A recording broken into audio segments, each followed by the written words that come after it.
Bismillahirrahmanirrahim. Ini tadi yang dijelaskan oleh Ustaz Ibnu Yunus bahwa salah satu senjata kuat kita adalah tauhid, sebagaimana antum menjelaskan juga tadi, dan berbagai hal yang berkaitan dengan bagaimana kita menjalankan syariat gitu kan. Nah, cuma ada opini Ustaz gini, kekalahan kaum muslimin di berbagai tempat termasuk juga di Palestina itu karena ketidakadaan khilafah Ustaz. Nah, gimana ini Ustaz, pandangan Ustaz ini? Katanya, wah ini kan nggak ada khilafah, jadi makanya kita kalah terus. Coba kalau ada khilafah, kita bisa menang gitu. Nah, gimana Ustaz, dalam pandangan syariat berkaitan dengan opini yang seperti itu? Ya, jadi itu memang yang telah disinggung oleh Ustaz Ibnu tadi. Jadi kejadian Palestina ini itu jadi bahan tunggangan memang untuk banyak orang. Ya, salah satunya yang biasa mendengungkan masalah itu dari kalangan Hizbut Tahrir, Ikhwanul Muslimin, dan sekarang Masya Allah lagi gencar-gencar bikin kajian-kajian masalah khilafah. Ya, jadi pintu masuknya sebelumnya mungkin sudah turun, sudah nggak didengarkan, apalagi dilarang oleh pemerintah Indonesia. Akhirnya sekarang mulai bikin hal-hal yang seperti itu. Itu pernyataan sebenarnya kedunguan, mengatakan bahwa sebab kekalahan umat Islam karena tidak adanya khilafah. Khilafah itu apa? Mereka nggak paham makna khilafah. Orang-orang belajarnya tidak benar, tidak mengerti tentang makna khilafah. Khilafah itu di masa dahulu memang umat Islam itu hanya dipimpin oleh seorang kepala negara. Jadi Khalifah Rasulullah yang pertama Abu Bakar. Beliau adalah kepala negara yang menggantikan Rasulullah Sallallahu Alaihi Wasallam. Makanya disebut Khalifah. Khalifah yang kedua adalah Abu Bakar, kemudian Umar, yang kedua Umar, kemudian Utsman, kemudian Ali. Ya. Kemudian berlanjut khilafah. Dan dimaklumi ketika masa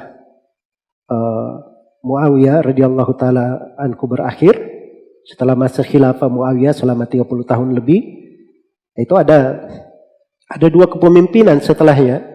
Ada kepemimpinan anaknya Muawiyah, Yazid bin Muawiyah di Syam, dan ada kepemimpinan Abdullah bin Zubair untuk wilayah Mekah dan sekitarnya.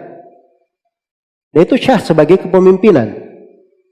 Ini tidak dipimpin oleh satu kepala negara, tapi bersamaan dengan itu dari setiap wilayah kepemimpinan itu dianggap syah oleh seluruh sahabat yang masih hidup waktu itu dan para tabi'in.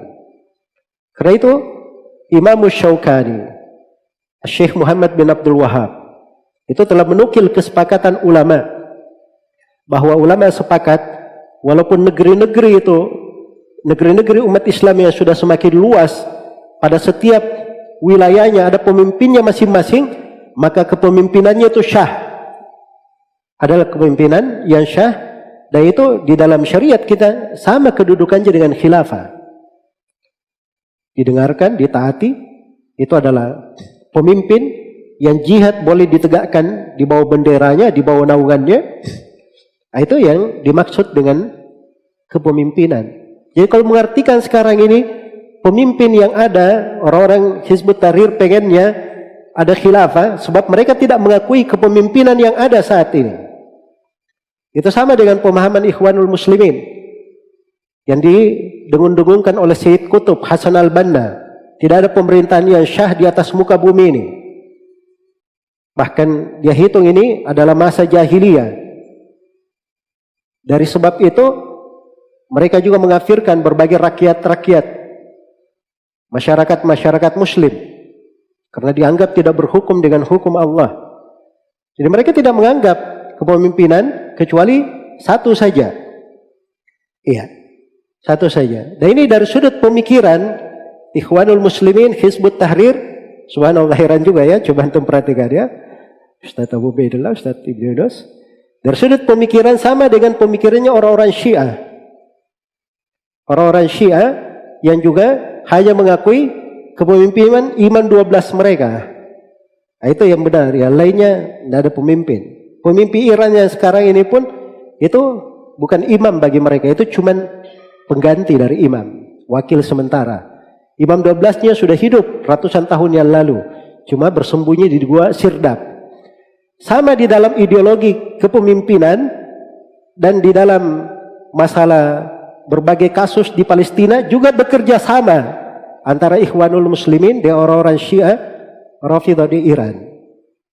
Ya, karena itu dari pernyataan sebagian tokoh-tokoh kita, dari tokoh pemerintahan yang saya dengarkan, mereka katakan masyarakat Indonesia itu harus tahu bahwa di sana itu ada kejadian-kejadian yang mereka tidak mengerti. Kejadian yang sangat aneh dan mereka tidak mengerti. Nah itu benar, hal-hal yang seperti itu harus dipahami. Karena itu tadi saya terangkan bahwa perkara-perkara itu ditimbang dengan timbangan syariat.